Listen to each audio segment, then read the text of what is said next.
Hi! For a while we've been talking about landscape design and picking plants and that sort of thing, and hopefully a lot of people have learned more about it and are more comfortable doing their own design, but there's times when you just might want to hire a professional to give you a hand and figure out your own landscape. So we're starting a new segment here, hope to do it pretty much every episode, where we talk to designers about their process, what they do, what you can expect when you hire a designer, and put you at ease about picking up the phone or sending an email and getting in touch with a professional designer. So I've got Alison Jordan here with me. Alison and I, well, Alison is the reason I'm on TV, started Garden Wise Guys 15 years ago, and now we've come full circle. So welcome aboard. Thanks. And I'm loving your creation. It's just in its infancy right now. It is, yeah. It was just put in October. October of this year, and we're in February, so Yep. yeah, we haven't even turned a year. It's still in diapers. It is. Yes, okay. So I wanted to start with how you get involved in something like this. Somebody's gonna pick up the phone, send you an email, whatever. What would somebody anticipate if they finally got to the point where they said, I need help? Well, I would say typically someone either calls me or emails me and says they're interested in hiring me, and we start the process there. So where does the discussion go? Do you have questions for them? They have questions for you? Yes, usually one of the most important things is to clarify that I'm a garden designer. And so I'm not a landscape contractor, I'm not a landscape architect, so what that means. What's the difference between, say, a landscape designer, landscape architect? The difference is that I'm not licensed, and so I typically do mostly plants and light hardscape. And if there's someone looking for somebody more for structural things and things that need to have, drainage and walls and things like that, they're probably better with someone that is a licensed landscape architect who has a master's degree and has been certified by the state. So when the stakes go up, you'll refer them to somebody else. Right. So at least first you get the first call, and then you can help them parse whether they're going to stay with you or their needs are a little beyond. Right, and also clarifying, because sometimes people are just looking for someone to install the landscape. Right. And that's a landscape contractor. No, they get dirt under their nails. Yeah, no, we get graphite. Yeah, I get a pedicure. Or manicure. Manicure, yes. Well, Pedicure too. You could design with your feet. Okay, so you get the call and set up an appointment. Do you have them do any kind of preparation in advance, or do you just show up, start cold? Well, usually, I just get the basic information. Address helps. Yeah, I guess so. And I like to kind of get the initial conversation, everything in person. So usually it's just more the basics by phone or email, clarifying what my role, like we said, and then we set an appointment and I show up. Do people bring stuff to the table with you, photos or images or things like that? Is that all part of like a first visit, so you kind of have some idea what they're shopping for? It depends, but some people like to do that, and that's great. I welcome that. Some people just have it in their head, and they're gonna, just kind of share, or as we walk around and look at the garden. And sometimes people have less of an idea, and they're really looking for me, Right. to give them what I think as I walk around. So what type of questions are you asking that they might need to be prepared to answer? Well, I would break it down probably into two categories. One would be their needs of the landscape, what they're thinking they would need as far as function, like are they looking for an area for entertainment, or do they want to just like here where we just updated an old lawn and did a front yard landscape? Are they looking for, a children's play area, those kinds of things, just Right. to get a sense of what they're looking for as far as how they want to use the landscape. So in a way, same as if you were an architect designing a new house for them. How many bedrooms do you need? What kind of kitchen do you like? That sort of stuff, but transferring it to outside. Yeah, exactly. And then the other side of it is the aesthetics. So what style, what type of plants. Don't get too far into it in the initial meeting as far as like colors and all that kind of thing, but just getting a feel for what they're thinking, and also the scale of the job, as we walk around. So do they just want to rip everything out and start new? Are we bringing in like, big trees and things like that, or is it more just the smaller shrubs and perennials and that type of thing? A tune-up versus a wholesale remake. Right. Right. So I'm looking up the street here and we have all different styles of houses. How does the style of the house affect what kind of garden you're going to design, and does it matter to your clients? I think the style of the house drives the landscape design a lot, and I think what I've found is most people are in tune with that. And we have so many different styles of homes here in Santa Barbara, so it really does create a sense of style of the garden to be complementary to the style of the house. Yeah, so that's something that comes up usually in the first. I think of it in terms of if you were planning a meal. You know, you could put mugu gai pan with a standing rib roast, but it doesn't always get you there. So yeah, there's a marriage between the landscape style and the house. It's all part of one story. Yeah, it is. It's the whole property. So should we have a look at what you did here? Talk a little bit about your design process. So we've been through the interview. The people love you. They're ready to hire you. They're going to just start sending money your way so you can do your work. How do you get started in terms of delivering what they're looking for?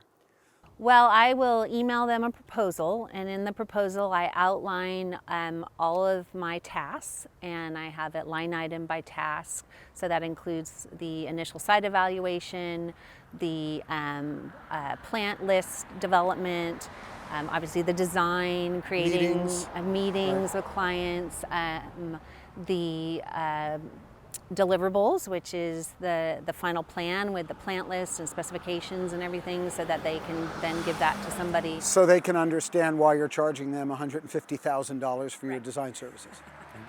Well, we start working for Oprah, we'll go in that direction. Okay, so you got here. What did you see before this lovely little baby garden went in? What do you have to work with? There was an old lawn and there was a dying birch tree. And that's dying because? The drought. Yeah, okay. Yeah, old-fashioned high water using garden with birch trees and lawn. For those of you who still have birch trees, give them up. Okay. So, the birch trees, were they pretty good size? They were, yeah, especially so right here. I'm guessing this is a west exposure. This is all the afternoon heat. Those birch trees probably played a pretty important role just in terms of the house. They did, because that's the living room right there. You can see that big window, and the sun just bakes in here, especially in the afternoon. So your job?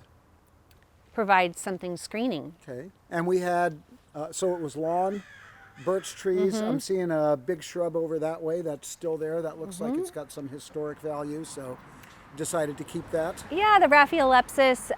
When I look at a garden, and especially when we're taking a lot out, I try to see what we can keep, just to keep some sense of scale and greenery, so it doesn't, just look like a, bulldozer came in and took everything out, because it takes a while for everything to regrow. I mean, this is 5 months old and you can see it's doing really well, but having that over there, it's nice to have that. Would you also be considering how appropriate that is to where you're going, or how sustainable it would be to keep it? Yes. For example, if that was a birch tree, it would have been gone. Just because it's so thirsty and... Yeah, and also the style of the landscape. Yeah. It's a little tricky with established trees sometimes, but if it's stressed or really water using, then usually, it's going to hit the chopping block. It's always that, should I stay or should I go? What are you going to get rid of?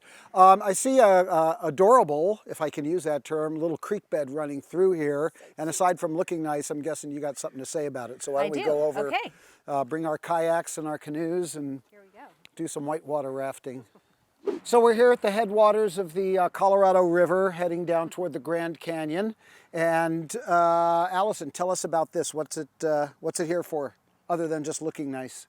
Well, this adorable little dry creek bed actually provides a really good, important function, and that's something that I like to look at when I'm doing my initial site assessment, is how we can take the rainwater from the roof and bring it into the garden and retain it on site. So we slow it, we spread it, and we sink it into the garden, and then we don't have to have the runoff go out into the street and down into the ocean. So you're not only protecting the creeks by keeping excess water off of there, but you're also allowing it to percolate down into the garden. Yes. And one of the inspirations on this site was when I came here, most of these boulders were here, and they were just sort of placed haphazardly. And I thought, well, that's going to make it super easy to do a creek bed, and it also creates a nice feature in the garden, you know, front yard. One of the things when there's not a lawn is to create kind of this spatial and visual balance, I think. And, you know, a lot of times you'll see if there's too many, like one of this, one of that, one of this, it gets a little busy. So it's nice to have using rocks and stones and other things to kind of have some sort of non-plant feature. Yeah, and it's a pretty line. It has just a nice soft curve to it. Yeah. Great, so this is doing something, and it also brings the eye a little treat. Fabulous. This is an Arbutus marina, strawberry tree. Okay, who's it gonna be when it grows up? And you're calling it a tree, but not your typical lollipop trunk. So what are your favorite things about this? The bark, love the bark. And the red and the flowers, yeah, and then when the fruit comes out. And I was picking up off the brick, so one of the things that I went with aesthetically was the red kind of tone. There's a few plants here, and this is one of them that picks up on that. Nice touch. Okay, now don't take this personally, but a lot of your gardens suffer from a condition known as one-of-each-itis. And that comes from going to the nursery on impulse and buying some shiny, pretty plant, putting it in the garden and just sort of thinking, where do I put this? One of the advantages of hiring a professional gardener is they have some sense of restraint. And that's I think one of the best reasons of having somebody who knows their plants and has some sense of how to organize them. So let's talk a little bit about plant palette, what you start with. How many plants do you begin with, and how do you make those decisions about what actually ends up going in the garden? Good question. So how I start, there's a lot of plants out there, and so you got to narrow it down. So what are the things that narrow it down? One is I ask the client, send me pictures, go online, give me ideas.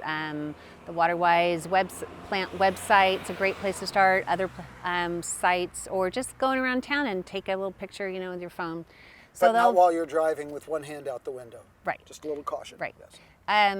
So I received that information, and then as we were talking about style, I know that we wanted to do a Mediterranean garden with kind of a California native flair. I knew the client was interested in incorporating California natives. So all of that information goes into, and then knowing what plants I know are going to work, looking at the color palette that we want to go with, all of that. And I develop a potential plant list, and then I send that to the client with images that they can look at and rank, love it, just okay, or no thanks, and then they send that information back to me. So when you're putting that initial palette together, it's fine if it looks pretty, but it's got to grow here. So what are some of the criteria you use to say, yeah, this plant could work, if they like this plant, it'll work here because? Well, the microclimate is a big part of that. So, you know, we can see we're getting a little hot here. It's afternoon. We're pretty much southwest facing here. So it gets really hot in the afternoon. So that's certainly one factor. The water usage here, we wanted to go very low water using. These are really low water using plants. After they're established? Yes, after they're established, on the very low range of water use. And then also the colors and the aesthetic appeal, and also, as we talked about, the function, the screening, and those types of things. So of the plants here that are really performing some function, we're really just talking about the arbutus over there that's going to give us some shade. Anything else here that you can't do without? Any specific plants that need to be here? I would say the Westringia in front of the house and the New Zealand flax. One of the things to think about when you're picking out plants is it going to look good year-round, or what's the season of the plant as well? So I try to use things that are, I call them 365 plants, you know, that look good all year, to be kind of our anchors. And also we did a little kind of mini hedge right here with the sunflower, things like that. Great. So the rest of it comes down to aesthetics, having a color scheme here. Can we just look at a few of your favorite plants in here and maybe share with people what you like about those plants and what to expect? Because what's really important right now is that these are all in their infancy, and if this garden looks a little bit sparse, that's okay because all these plants are going to grow up. So I'm going to sing your praises here because I really like what I'm seeing going on with the color scheme, and having done this, I can kind of picture where it's going. You've got the Yarrow. This is called Moonshine, with beautiful golden flowers, silvery foliage, and then you're repeating the silver in the Diamondia ground cover, which is also going to have little yellow flowers on it. And then back there, the Westringia. Which variety? Gray box. That's gray box, so that's not going to get much bigger than the height of the windows. Mm-hmm. So tell me about that sort of continuity and repetition of colors in here. Well, as you were saying, having restraint as well as a design and how the plants flow together. Mm-hmm. So you really want to have continuity, but then change. So that was sort of the idea of keeping in the gray theme, but then having like the pop of yellow and transitioning to the Westringia, where it's a more of just an established shrub. And so the gray is the unifying sort of harmonious aspect of 4 very different plants, and then you get the variety out of them from their individual differences. Right, yeah, so you can see how it ends up really feeling like it's all meant to be, hopefully. Right. That visually it connects to each other. So why the verbena and the lavender? Any reason why you would have 2 different plants with purple flowers? Well, as you mentioned, they're similar in function and shape, but they have different flowers, obviously, and the foliage is different, but there's similarities again too. So it's like that, where there's similarities but contrast. Gotcha. So I could have just had all lavender there, mm-hmm. but I think switching it up creates a little more visual interest. And as we were talking about, the scent of the verbena and just the different leaf structure and all that. The one other plant I want to point out here, and I don't know that, not that I'm the be all and the end all, that I would have thought to use that dark brown New Zealand flax there, but given the colors of the house, the brick, the door, etc., it's a really nice touch. Was that something you immediately knew you would use, or more of just kind of an inspiration? I think actually it was immediate, because I have to say it wasn't all me. There was one here before. Oh. And it was a little tired and old, and so I thought it looked really nice when I came here, but I knew it just needed a fresh new look, and I actually went with a little bit darker just because of the black and the brown with the shutters and the door, but that was the inspiration. So when I get old and tired, I can just be replaced and refreshed with another version of me? Yes, yeah. Okay, we'll go there. Newer, a little darker. Okay, well, we're going to wrap this up. Alison, you've been fabulous. It's lovely to see what you're doing with design, and I hope this has helped all the viewers figure out why to use a landscape designer, a professional designer, where you might want to call them in, and wish you well with your garden.